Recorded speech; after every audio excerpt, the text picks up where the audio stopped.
Et donc, regardez la première grande chose pour laquelle nous pouvons nous réjouir de ce que Dieu a eu pitié de nous. Avec Kamala Harris, je ne pouvais plus dénoncer l'homosexualité. Je ne pouvais même plus prêcher. C'était un plan bien. Beaucoup de gens ne savent pas cela. C'était un plan. Dès qu'elle devait être présidente, le premier ordre exécutif, on appelle ici executive order, le premier ordre exécutif, le premier décret, c'était la suppression de toute liberté d'expression, la censure à outrance, la répression comme au temps de McCarthy ou le McCarthyisme à l'époque, pour ceux qui ont étudié l'histoire, comment il faisait la répression du communisme, la purge des communistes. Donc, on devait faire la purge de ceux qui donnent des informations ou qui font des révélations qui les dérangent. Donc, je ne pouvais plus dénoncer l'homosexualité. Je ne pouvais plus dénoncer qu'un homme qui va avec un homme, c'est mauvais. Je devais être jeté en prison. Moi, particulièrement, je n'ai pas peur de la prison. Je peux continuer à prêcher la parole de Dieu dans la prison. Ça ne me gêne pas. Et même tuer. Et même tuer, ça ne me gêne pas parce que je suis déjà mort en Jésus-Christ. Et je crois que c'est votre cas aussi. Mais nous pouvons nous réjouir de ce que Dieu nous a accordé un temps de paix, un temps où nous pouvons proclamer la parole de Dieu. Et en ce qui me concerne, je vais profiter de ce temps. C'est un temps de répit. C'est un temps de sursis. C'est pourquoi je me réjouis actuellement. Ce n'est pas définitif. Ce n'est pas définitif. C'est un temps de répit. Je vous assure que nous allons à la fin du monde. Nous allons à la fin du monde. Alors, donc, première chose pour laquelle on peut se réjouir, c'est que Dieu nous a accordé, par l'élection de Donald Trump, la possibilité de continuer à prêcher l'évangile. Parce qu'en fait, comprenez que tout cela, c'est nous chrétiens que ça vise. C'est nous chrétiens, nous sommes la lumière de ce monde, donc ils veulent étouffer cette lumière. La deuxième chose, c'est que la perversion de l'homosexualité et du mouvement transgenre ne sera plus imposée au reste de la nation, au reste du monde. Regardez comment même les pays africains se voyaient mettre la pression de légiférer, de légaliser dans leurs instances législatives, de légaliser le mariage entre un homme et un homme sous peine de se voir ne plus accorder l'aide venant des États-Unis ou l'aide des Nations Unies et autres. Il y avait la pression, il y a eu la pression sur le président du Gabon, il y a eu la pression sur le président du Sénégal. Il était sur le point de céder et Dieu soit loué encore de ce qu'au Sénégal, Dieu a amené quelqu'un d'anti-globaliste, etc., comme Donald Trump, le jeune Sénégalais. Dieu a amené euh,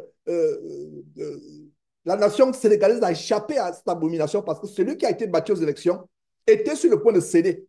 Donc, l'homosexualité ne sera plus imposée au monde entier. Parce que nous vivions depuis quelques années sous la dictature du lobby homosexuel. Et cela fait partie du nouvel ordre international. Parce que quel est l'objectif du nouvel ordre international? Le nouvel ordre international a pour objectif plusieurs objectifs. Le nouvel ordre international, et d'ailleurs, le mot nouvel ordre international, en latin, c'est Ordo ab Chao. Ordo ab Chao. Ordo, O-R-D, O-R-D-O, ab, A-B, Chao, C-H-A-O. Ordo ab Chao, qui signifie instituer un ordre qui sort du chaos. Il faut d'abord qu'il y ait un chaos total. Il faut qu'il y ait un bouleversement cataclysmique de toutes les valeurs institutionnelles, les valeurs morales, les valeurs religieuses, tout gaspiller et de ces cendres, c'est-à-dire tout brûler, tout ce qu'il y a comme valeur. Et de ces cendres naîtront un nouvel ordre mondial. J'espère que vous êtes avec moi et j'espère que vous comprenez ce qu'il y a derrière. Et voilà le plan qu'il y a derrière, le chaos, le nouvel ordre mondial. Et je vais vous montrer quelques vidéos justement comment Macron parlait de la bête de l'avènement est là. Et comment George Bush et fils parlaient déjà de cet ordre international mondial. Et cet ordre est caractérisé par quoi? Cet ordre est caractérisé par la banalisation de l'homosexualité et de la pédophilie, l'hypersexualisation des enfants depuis la maternelle, l'annulation des deux seuls genres établis par Dieu, mâle et femelle, masculin et féminin, l'établissement d'une société sans loi, sans police, sans prison, où les criminels sont libres d'agir comme bon le sent. Pendant les 4 ans de Biden, mes frères et sœurs, en Californie et à New York, pour ceux qui sont aux États-Unis, peuvent vous confirmer, un criminel pouvait casser une maison. Il se présentait devant le procureur de la République ou devant le juge d'instruction. Le lendemain, il était remis. Il était remis à la porte. Il était remis, pardon, excusez-moi, il était remis en liberté. Quelqu'un pouvait, dans les métros de New York, les métros souterrains de New York, pousser quelqu'un qui se fait écraser par le train et la personne est libérée. En fait, le bien était devenu le mal était devenu le bien. Exactement ce que la parole de Dieu a déclaré dans le livre d'Ésaïe. C'est ce qu'on vivait. Donc, c'était quoi? Je continue à donner quelques détails vraiment du plan d'établissement d'un nouvel ordre mondial, un ordre satanique qui sera issu du chaos. Il faut d'abord qu'il y ait un chaos total. Donc, j'ai parlé de la nuit. Je vous résume cela. Par exemple, la banalisation de l'homosexualité, de la pédérastérie, de la pédophilie, ça devient banal. L'hypersexualisation des enfants depuis la maternelle, l'annulation de 2 seuls genres établis par Dieu. Il n'y a pas LGBTQ, X, Y, K, Kappa, Alpha, peu importe. Il n'y a que 2 genres, hommes, femmes, mâles et femelles, que ce soit dans le règne animal, que ce soit dans le règne de la race humaine. Donc, l'établissement d'une société sans loi, sans police, sans prison, où les criminels peuvent agir impunément, la destruction, un autre point capital de ce nouvel ordre, la destruction du mariage et de la cellule familiale. Un autre point, la suppression, j'en parlais justement il y a quelques instants, la suppression de la liberté d'expression avec la censure par les big tech, Facebook, YouTube, et nous par rapport à derrière Jésus-Christ TV, on a tellement subi cela, n'est-ce pas, Bertrand? On a subi cela.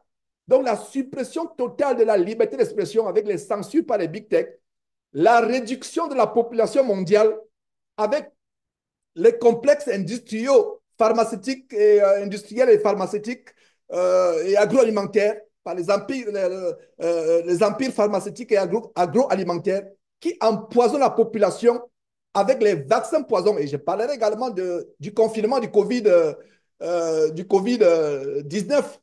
Pendant des années, nous avons été confinés. C'était cette dictature-là.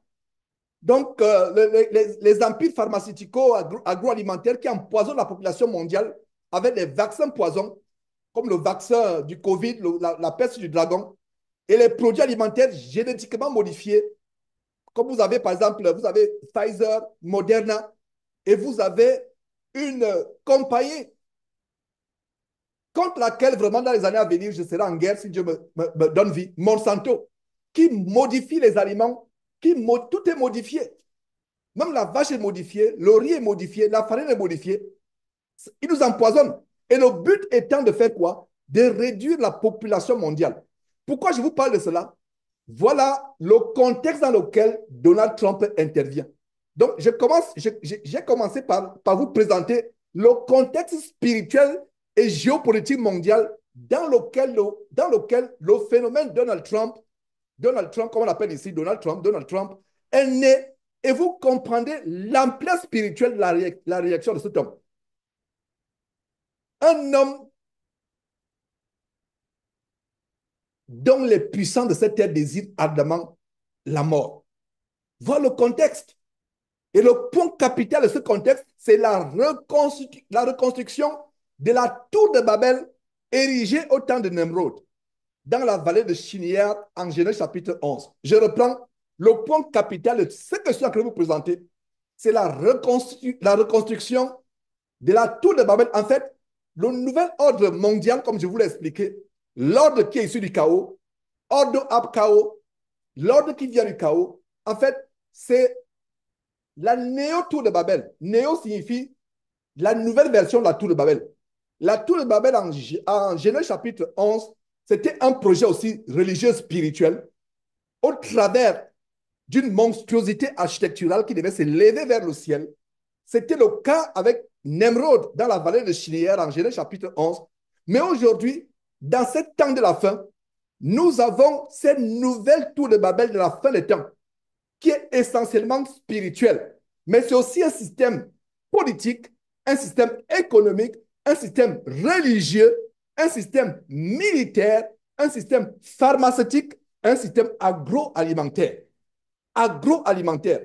Et Apocalypse chapitre 18, si vous lisez par vous-même en entier Apocalypse chapitre 18, Apocalypse chapitre 18 révèle de manière prophétique cette nouvelle tour de Babel appelée la Babylone la Grande, tout en décrétant son effondrement et sa destruction à venir. Donc, l'objectif de cette nouvelle tour de Babel, je reprends, j'insiste, c'est l'établissement d'un nouvel ordre mondial. Voilà dans quel contexte Donald Trump intervient.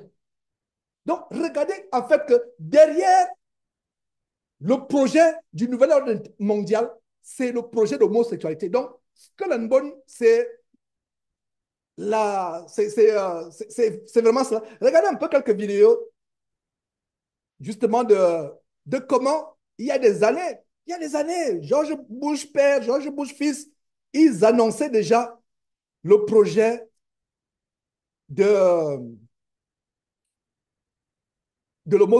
projet du nouvel ordre mondial.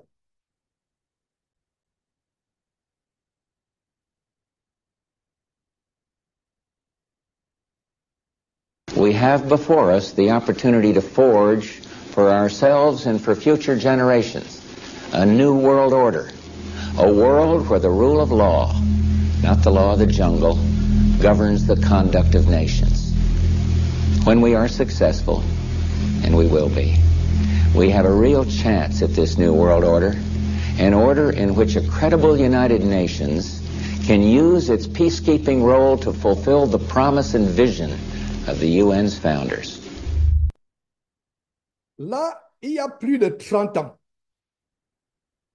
Là, il y a plus de 30 ans, mes frères et sœurs. Qu'est-ce que vous avez écouté? Il dit que nous serons we will be successful. Il a l'assurance qu'on va établir il y a plus de 30 ans. Et laissez-moi vous dire que cela remonte bien avant George Bush. Cela remonte bien avant George Bush. Et regardez ce que Macron, de sa part, dit aussi récemment. George Bush père, George H.W. Bush, ça c'était le père. Maintenant, son fils, il était initié dans Skull and Bones, la secte qui a le symbole du crâne et deux os qui se croisent.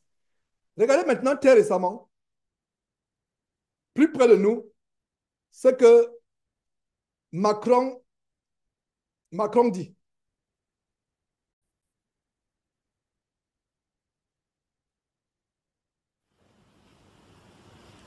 Je crois que notre génération doit savoir que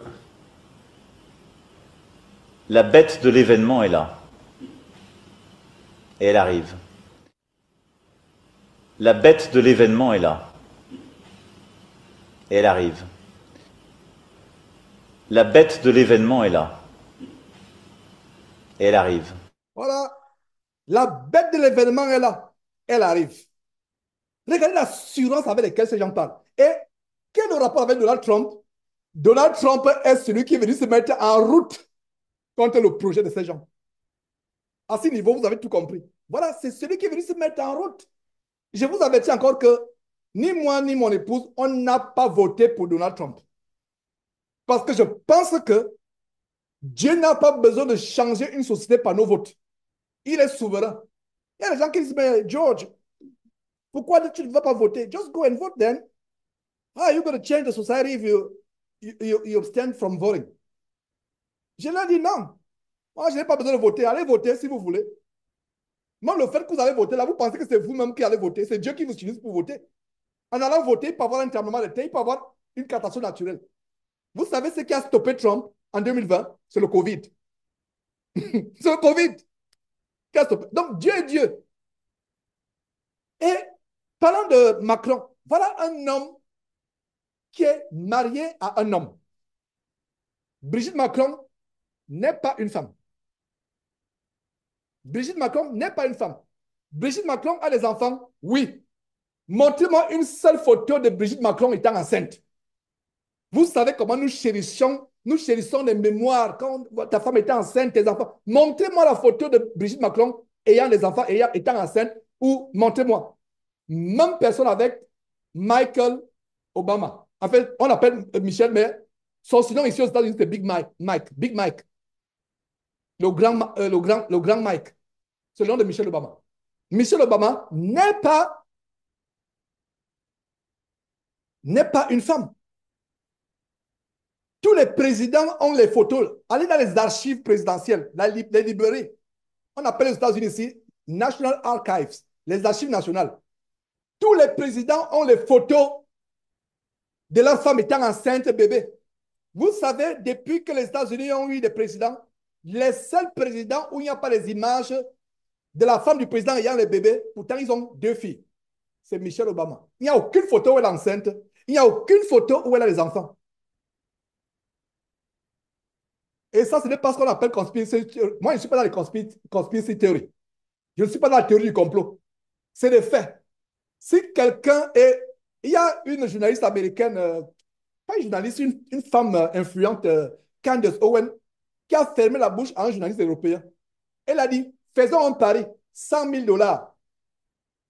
Si tu me montres les photos de Brigitte Macron étant enceinte, étant femme, étant jeune, les 100 000 $, tu les auras, mais on va mettre ça à une fondation. Tu choisis la fondation qui recevra les 100 000 $.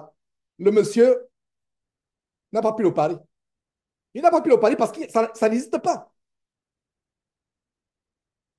La vérité, c'est que Macron vit avec un pédophile.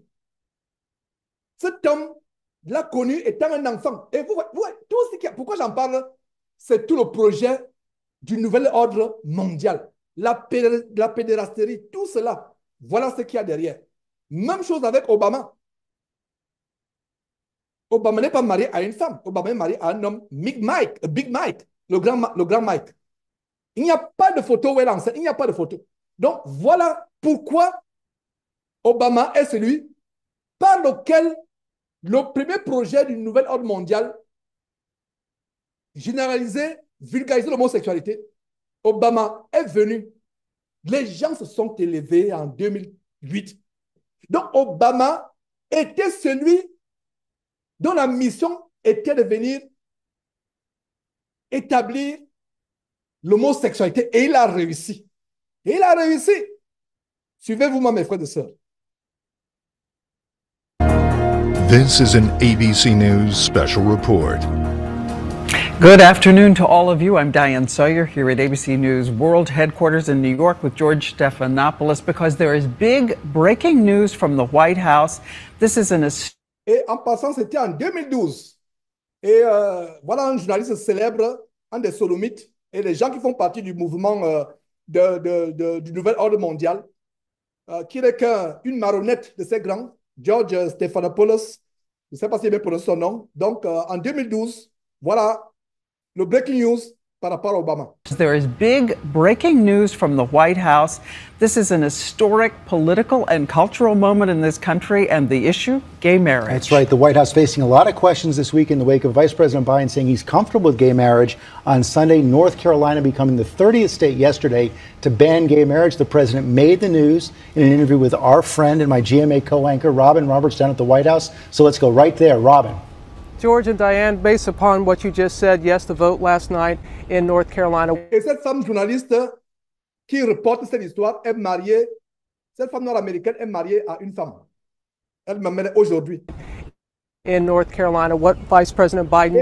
Qu'est-ce qui se passe, mes frères et sœurs? En 2012, la Caroline du Nord, North Carolina, a banni le mariage entre un homme et un homme, une femme et une femme. Pour limiter le mariage à ce que Dieu a établi dans la Bible. Ce fut un choc. Donc les Illuminati, ils ont lutté pour que cette décision de la Cour suprême de la Caroline du Nord, enfin cette décision de la Caroline du Nord, soit cassée au niveau national. Parce que la loi suprême des États-Unis, c'est la loi fédérale.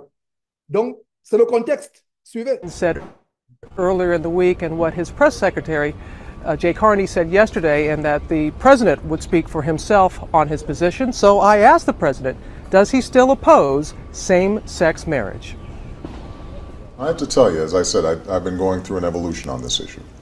I've always been adamant that gay and lesbian Americans should be treated fairly and equally. And that's why, in addition to everything we've done in this administration, rolling back Don't Ask, Don't Tell, so that outstanding Americans can serve our country, whether it's no longer defending the Defense Against Marriage Act, which tried to federalize what has historically been state law. I've stood on the side of broader equality for the LGBT community. And I had hesitated on gay marriage, in part because I thought civil unions would be sufficient, that was something that would give people hospital visitation rights and other elements that we take for granted. And I was sensitive to the fact that for a lot of people, the word marriage was something that evokes very powerful traditions, religious beliefs, and so forth. But I have to tell you that over the course of several years, as I talk to friends and family and neighbors, when I think about members of my own staff who are in incredibly committed monogamous relationships, same-sex relationships, who are raising kids together, when I think about those soldiers or airmen or Marines or sailors who are out there fighting on my behalf and yet feel constrained, even now that Don't Ask, Don't Tell is gone, because they're not able to commit themselves in a marriage. At a certain point, I've just concluded that for me personally, it is important for me to go ahead and affirm that I think same-sex couples should be able to get married. So once again, the president supports same-sex marriage, and Diane and George, he was very comfortable in discussing this. Et ça, c'est en 2000. J'espère que vous pouvez lire. En fait, la traduction est écrite pour ceux qui écoutiez. En fait, je résume. Là, c'est en 2012. Apparemment, il y a de la ruse de sa part. Avant qu'il soit président, il savait qu'il venait pour établir le mariage homosexuel dans les États-Unis et à travers le monde.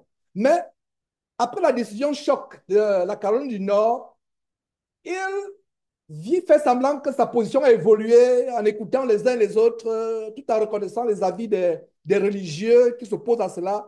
Sa position a changé. Non, sa position n'a pas changé. Elle n'a pas changé, excusez-moi, n'a pas évolué, n'a pas changé. C'est la position qu'il avait toujours. Et ça, c'était en 2012.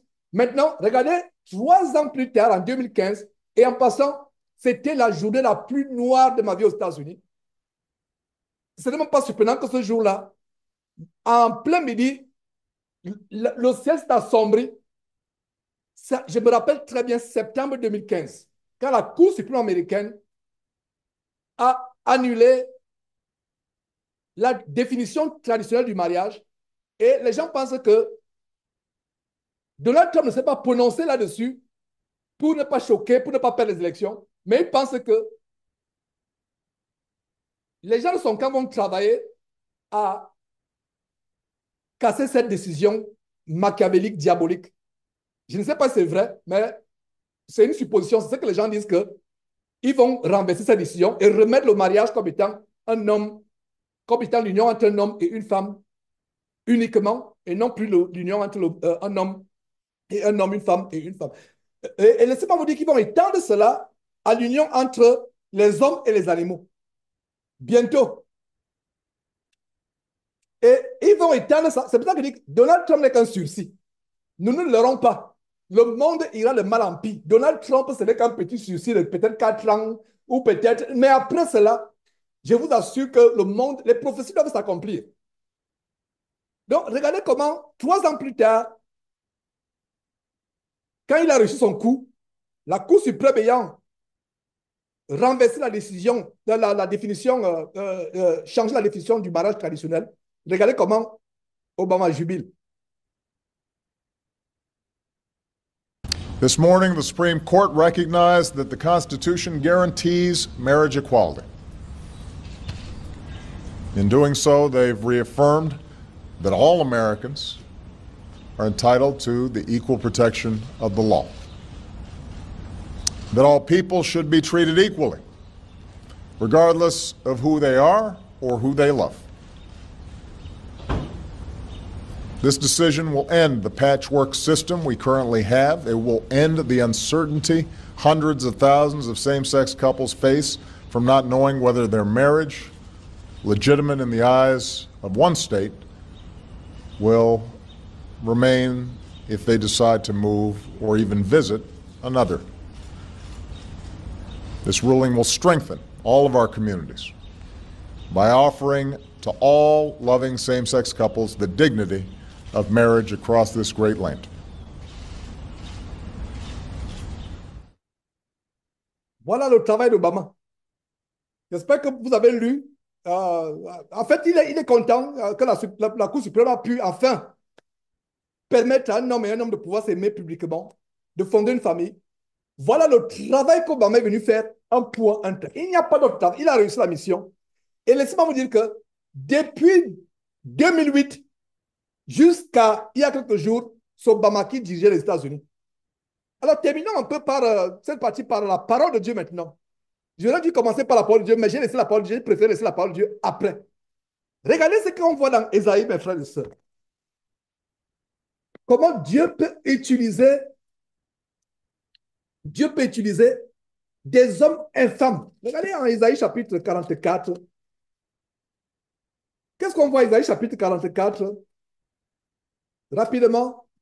J'ai dit de Cyrus, il est mon berger et il accomplira toute ma volonté. Il dira de Jérusalem qu'elle soit rebâtie et du temple qu'il soit fondé. Décortiquons cette prophétie biblique. Le prophète Ésaïe parle de ce roi, Darius, qui était le roi de Perse. Vous pouvez lire ça en Daniel. Darius, l'histoire de Darius, c'est Nebuchadnezzar, le roi de Babylone. Vous pouvez lire ça. Donc, je dis de Cyrus, Cyrus ou Cyrus, en anglais c'est Cyrus. Je crois qu'en français c'est Cyrus aussi. C'est Cyrus ou Cyrus. Bon, je vais avec Cyrus. J'ai dit de Cyrus, c'est Dieu qui dit de Cyrus, il est mon berger. Cyrus était un Israélite? Non. Cyrus était un Juif? Non. Cyrus était un croyant? Non. C'était un incroyant.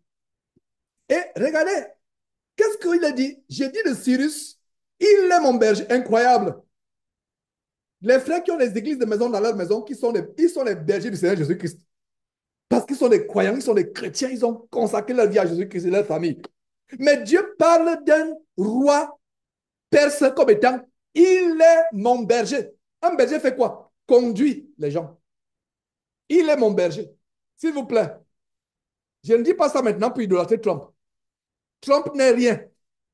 C'est Jésus-Christ qui est tout. S'il vous plaît, j'avertis en gros caractère. Je ne sais pas s'il y avait moyen de mettre, quand tu parles, ça surgit sur l'écran en gros caractère. Trump n'est pas notre Seigneur. Trump n'est pas notre sauveur. Je n'ai pas fait exposer pour montrer que Trump nous a fait du bien. Non. Trump peut mourir cette nuit. Jésus-Christ peut venir cette nuit. Est-ce que vous comprenez? Mais je vous montre comment Dieu utilise Trump comme un instrument vil. Comme il m'utilise. Qu'est-ce qui se passe? La révélation ne s'arrête pas là. Deuxième point, c'est quoi? Non seulement il est le berger. Souligné, il est mon berger. Souligné aussi, il accomplira quoi? Ma volonté? Non. Toute ma volonté.